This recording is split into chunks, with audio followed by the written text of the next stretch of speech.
بھارتی ریاست پنجاب کے مالوا علاقے میں یہ بھٹنڈا کا تاریخی قلعہ مبارک ہے۔ اس قلعے کو بھارت کی تاریخ میں ایک خاص مقام حاصل ہے۔ اس کے بڑے دروازے اور لمبی دیواریں قلعے کی عظمت کی کہانی بیان کرتے ہیں۔ مورخین کے مطابق قلعہ بھٹنڈا بادشاہ ڈاب نے تعمیر کرایا تھا۔ اس کو پہلے وکرم گڑھ قلعہ کے نام سے بھی جانا جاتا تھا۔ بعد میں بادشاہ جے پال نے اس قلعے کا نام جے پال گڑھ رکھ دیا۔ کہا جاتا ہے کہ کنگ ڈاب ونے پال کا بیٹا تھا۔ ایک وقت ایسا بھی آیا جب محمود غزنوی، محمد غوری اور پرتھوی راج چوہان نے بھی اس قلعے پر فتح حاصل کی تھی۔ اس کے نتیجے میں یہ قلعہ تابار ہند کے نام سے بھی جانا جاتا ہے۔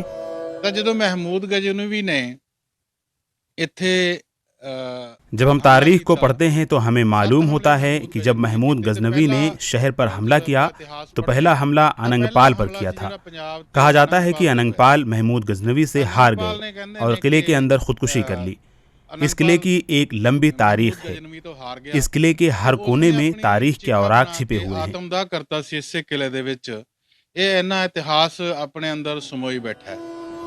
بھٹی راؤ راجپوت نے قلعہ مبارک کو دوبارہ تعمیر کرایا اور قلعے کا نام بھاٹی ونڈا رکھ دیا۔ اس طرح اس شہر کا نام بھٹنڈا پڑ گیا۔ جب 1707 میں گرو گوبند سنگھ جی قلعے میں آئے تو اس قلعے کا نام اس وقت گوبند گڑھ قلعہ رکھا گیا۔ جب 1239 میں دہلی کی پہلی خاتون حکمراں رضیہ سلطانہ نے گورنر ملک اختیار الدین التونیا کی بغاوت کو کچلنے کے لیے بھٹنڈا پر حملہ کیا تو رضیہ سلطانہ کو التونیا نے قلعہ بھٹنڈا میں قید کر دیا تھا۔ وہ اس قلعے کی رانی کے محل کے علاقے میں تقریباً 2 ماہ تک قید رہیں۔ رضیہ سلطان سی جڑا فوجدار سی یاقوت جڑا التمش کی موت کے بعد ان کی بیٹی رضیہ سلطانہ حاکم ہو گئی۔ ایک عورت کو حاکم بنتے دیکھ ہر ریاست کے گورنر نے رضیہ سلطانہ کی مخالفت شروع کر دی۔ اس دوران ملک اختیار الدین التونیا نے بھی خود کو ایک آزاد حکمران ہونے کا اعلان کر دیا۔ رضیہ سلطانہ نے جب التونیا پر حملہ کیا تو ان کا ملٹری چیف یاقوت مارا گیا۔ التونیا نے رضیہ سلطانہ سے زبردستی شادی کر لی۔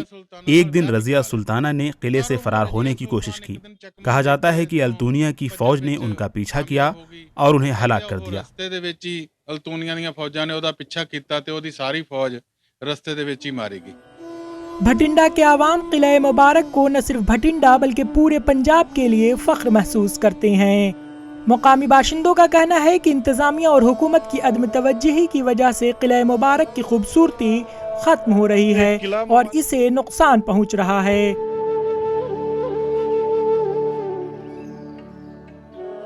قلعہ مبارک جو ہے بٹھنڈا دی شان ہے، پر اجوکے سمے دے وچ جو اج دا سمے ہے قلعہ مبارک بھٹنڈا کے لیے فخر ہے، لیکن آج کل اس کی حالت خراب ہوتی جا رہی ہے۔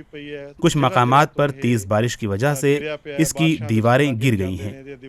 حکومت اس پر اتنی توجہ نہیں دے رہی ہے جتنی ہونی چاہیے تھی۔ ہم حکومت سے مطالبہ کرتے ہیں کہ قلعہ مبارک کو نہ صرف بھٹنڈا بلکہ پورے پنجاب کے سیاحت کے طور پر ترقی دی جائے۔ بٹھنڈا دی ہی نہیں پورے پنجاب دی شان ہے، اس نو ٹورسٹ سپورٹ بنا کے ڈیولپ کیتا جاوے۔ مورخین کے مطابق رضیہ سلطانہ رانی کے محل کی کھڑکی پر بیٹھا کرتی تھیں۔ یہاں سے وہ شام کو مینا بازار کا خوبصورت منظر بھی دیکھتی تھیں۔ اس وقت بھی جب سیاح اس قلعے کو دیکھنے آتے ہیں تو یہاں سے پورے بھٹنڈا کا نظارہ کرتے ہیں۔ Bureau report ETV Bharat.